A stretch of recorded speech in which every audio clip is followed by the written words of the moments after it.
People love to talk about the New World Order.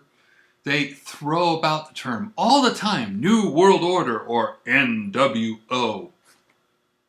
What is it? In its simplest form, it's basically two things. It's a world without God, and it's a world without reminders of God. One person who got deeply into the concept of a new world order was an occultist named Manly P. Hall, or Manly Palmer Hall. Do you want to know what the King James Bible has to do with the New World Order? Hi, I'm David Daniels from Chick Publications. Manly P. Hall wrote books on all sorts of mystery religions.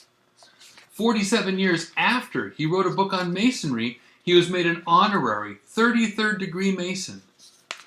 In addition, 33rd degree Masonic President Franklin Delano Roosevelt loved the guy and his occultic NWO teachings. This guy had some major connections. But even I was surprised at a quote a brother in Christ sent me. Take a look at this quote from right here, Manly P. Hall. Do you see all these right here? Take a look. All the dots indicate missing pieces, right? Well, I had to find out what the quote was.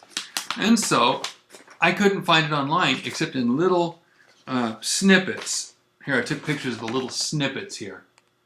All right, so I had to piece together not a whole article, but 215 little snippets, carefully trying to find the words before and the words after, till I pieced together 6,000 words of the article, enough to answer my question.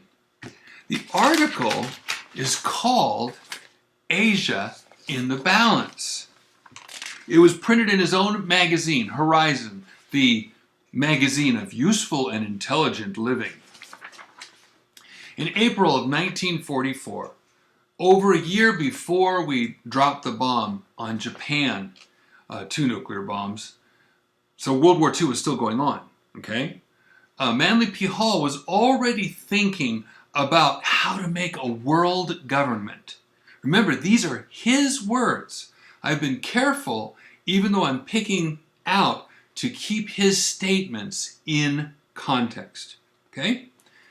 Quote, "In the next 10 years, we will have to rebuild a world civilization. I hope for some psychologists, and even philosophers to be among those appointed to administer this problem. Without them, we are just going to get into more trouble." He goes on to say, "We will first perhaps try to make a great world plan. We will sit at a council table and figure how to iron out the troubles on the earth." Later he says, "World problems will not be solved except by creating a solution up through and out through the people themselves.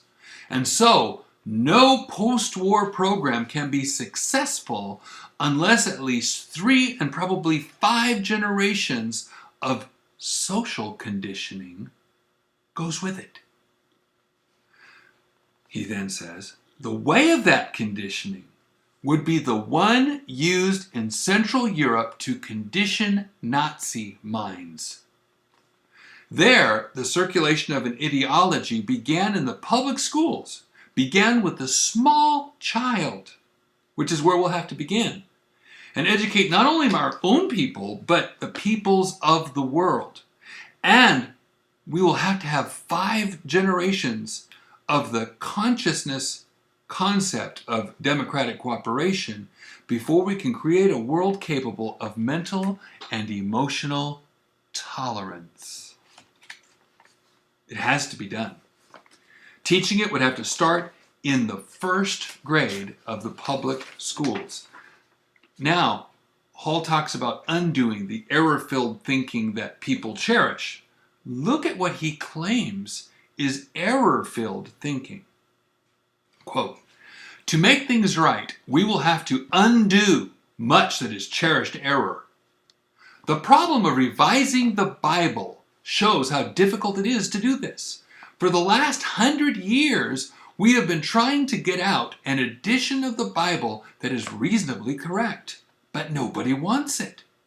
What's wanted is the good old King James Version, every jot and tittle of it, because most people are convinced that God dictated the Bible to King James in English. Okay, never mind that he totally made up a false teaching in order to slam the King James Bible believers. Note what he said.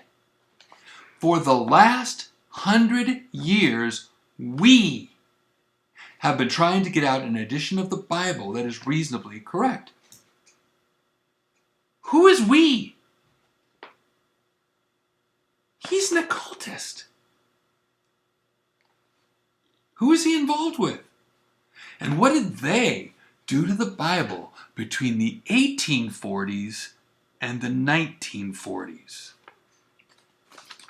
What does an occultist who doesn't believe the Bible have to do with fixing the Bible? Aren't you the least bit suspicious? Okay, let's say he gets rid of the King James Bible.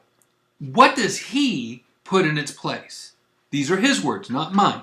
Quote, "The solution to this whole problem, which has been given to us, is the basic science which we now call psychology, and which has been evolved in the last 50 years. Psychology is the first systematic effort to analyze human thinking, and psychology can be the basic science of human tolerance." Psychology from grade 1 and tolerance. Does that sound familiar? Sounds like today, doesn't it? But why pick on Christians?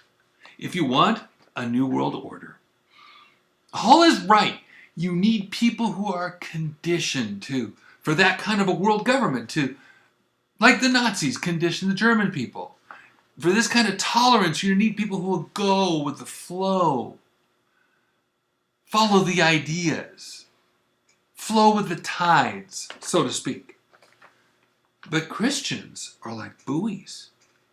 They're big, bright markers.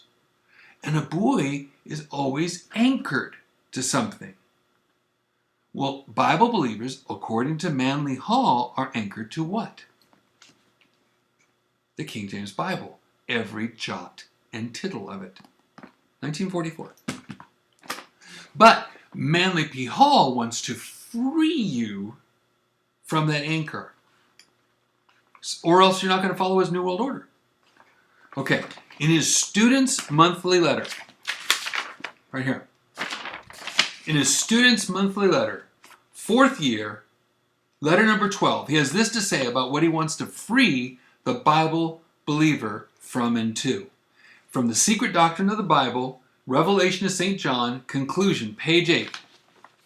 Examine several versions of the Christian Bible, as, for example, compare the King James Version with the modern Revised Edition, that's Westcott and Hort, and a recent publication, The Bible as Living Literature, we now call it the Living Bible. Consider the polyglots and get a parallel Greek-English text. You will make many interesting discoveries. And he goes on.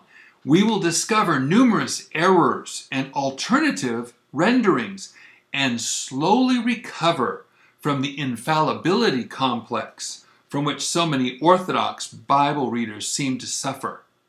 Read the Vulgate, the Septuagint. And he goes on.